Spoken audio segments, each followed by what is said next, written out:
Hi everyone. It is getting towards the end of the year and it's been a long year. There's been a lot going on and I want to share with you some transformative ideas for, living your life fully in these last few months of the year and reflecting and doing some transformative things that can help you see things a little differently. I think by this time of the year we get a little bit tired. Like we've had a lot of things happen to us, lots of experiences, lots of challenges perhaps, and lots of loss. I know from our 60 community, our Patreon group conversations, it's been such a dramatic time. So many, just fascinating and challenging things. But does it feel like time is slipping by a little bit? Well, here's a toolkit for you. I'm going to give you some ideas for things that can break that monotony, break that boredom, and get you kind of re-energized, for the rest of the season. And just, and you can give me some ideas too. I think, how do we just, rediscover peace and gratitude and all those things that are, maybe we've just kind of put to one side as the year is rushed by. Summer was gorgeous. We did lots of things, travel and family and friends. But now, what's next? Let's have a toolkit for this transformative time in the future. Some ideas. Now, the first thing that I always do this time of the year is clean up clutter. Now, a lot of people do this in the spring, but I do it at the end of the year too, because, well, it's actually, to be honest with you, keeping yourself, downsized and minimalist in your approach, since I live in one little space, is, it's just definitely tough. And so you have to be almost living a lifestyle of minimalism. And so you've got to clear up that messy closet, the drawers, do one thing at a time. Don't try to rush through it all. Just take the time. What are you wearing now? Oh, speaking of wearing, anybody notice a color? I never wear yellow, right? Never, ever. I don't own a single thing in my wardrobe that's yellow, but I thought this is really cute. I bought it at a charity shop. It was 4 francs and it's actually got long sleeves. Can you see? And it's actually got yellow in it. And when I put it on, I thought, ooh, but I like it. I kind of like it. Anywho, so the point is clear out all the stuff that you're not wearing and then maybe bring something new in, make it, something, like a new thing that you've pushed back on or something that's new to you. Yellow for me. I'm just having a go. I've also got a blue thing that I'm going to show you in another video because, blue. I've never been a blue person either. But anyway, here we are, new times, new options. So the second thing, other than clearing up the mess and making your space only what you love, only the colors that you love, only the clothing that you want. Give the rest to someone that needs it, take it to a charity shop or sell it online. There's all kinds of cool places that you can do that, and just have the things that are you. Second thing is actually to focus on your journey, And this is where the Stoic philosophy has really come in for me this year, because I've realized that everyone's on a journey. Everyone's trying to move from A to B to C to Z, and they're doing their own thing. And sometimes their thing complicates you. Whatever they are doing is a complication, or at least it's an element that you have to consider. And if you don't try to change them, if you don't try, like the Stoic philosophy, that things happen, changes occur, but you don't have to respond in a negative way. You can just lift it up and ride over it. Don't respond to other people's actions. You can, of course, respond if, if someone that you love and you want to help them and, you've got some engagement, that's different. But when somebody throws you into a turmoil or dramatic situation, you just have to not try to change their actions and not respond in a negative way for you. Redirect your energy towards your own personal growth, okay? The next thing you can do in this little toolkit for the joyful living is actually to put your mind at rest now and again. Get meditation, mindfulness, a quiet walk, a peaceful moment, reading a book, whatever. Get mindfulness and stillness into your life, okay? It's really important that you do that, because otherwise you're going to be struggling. You've got to find a profound sense of peace and calm at least one time every day.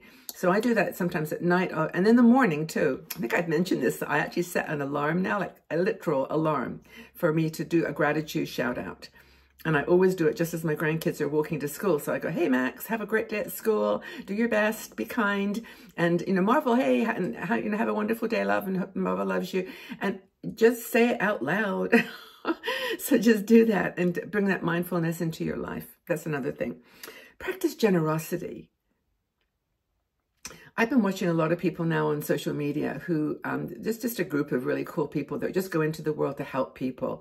And, you know, they just are generous with their money, with their, and not even their money, their time. I mean, if you haven't got a lot of money, it doesn't have to be a gift, a financial gift, but be generous with your smiles, you know, be generous with your hugs. And just with your positivity, you know, tell someone that you think they look beautiful, or thank them for something that they said that impacted you or that made you feel, you know, it was helpful.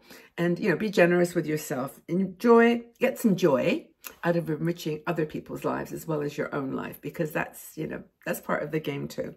Engage your senses. Go out.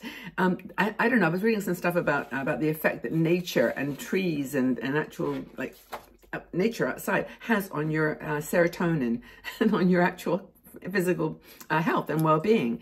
I was at the train station yesterday in Zurich, and I was just getting on a train, but suddenly I heard this music, and I ran over to see what it was, and there was this group of people, I mean, just wearing white t-shirts and black pants, like nothing fancy, not a dress-up thing, but they were dancing. It was like a flash mob. And I asked somebody, what's this about? And he handed me a little brochure about, you know, celebrating mental health awareness. And I thought, you know, they were just doing it for the fun, just to celebrate mental health awareness, that people have challenges right now. And it's time to celebrate, you know, be generous with your energy and the senses that you provide. Dance, laugh, hug, kiss, you know, cuddle, whatever it takes to, you know, really touch all those senses. What is it? Touch, smell, taste, hearing, and seeing. I had to actually check. I wasn't sure what my 5 senses were, but yeah, you know what the 5 senses are. Engage them. Next thing is to acknowledge the good. You know, see the goodness in people. See what they're trying. I mean, somebody may be stumbling along and not doing very well. You know, just take an inventory in your heart of what's working in your life, what's good in your life.